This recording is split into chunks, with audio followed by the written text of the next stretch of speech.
it's no secret that I inherited a police department with massive problems and decades-long challenges.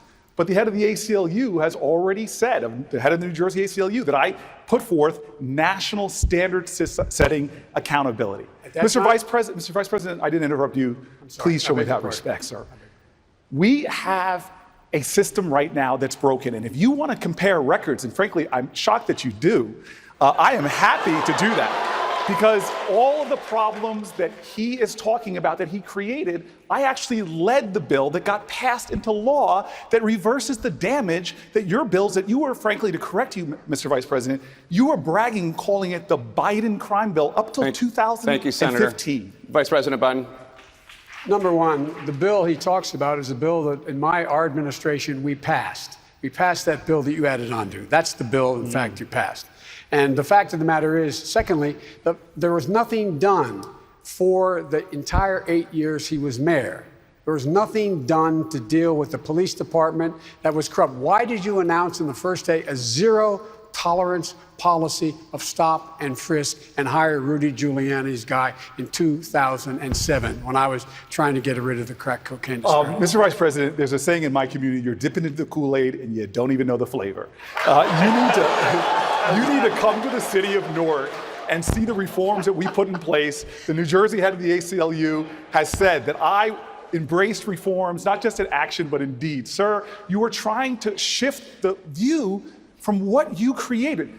There are people right now in prison for life for drug offenses because you stood up and used that tough on crime, phony rhetoric that got a lot of people elected, but destroyed communities like mine.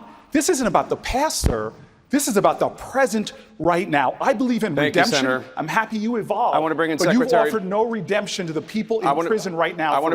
If we as Democrats say we're done with private insurance that has only hurt the American people in so many ways, we're going to give them something that works for their families, full coverage that they can depend on. If we say that, then there's an election. The American people get to decide.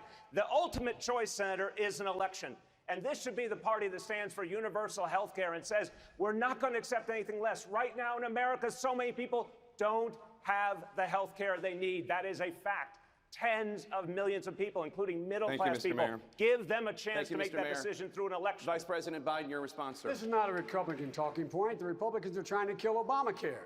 Obamacare took care of 20 million people right off the bat, 100 million people with pre-existing conditions. And in fact, what we add is a public option that in fact would allow anybody to buy in. No one has to keep their private insurance. They can buy into this plan, and they can buy into it with a $1,000 deductible and never have to pay more than 8.5% of their income when they do it. And if they don't have any money, they get in free.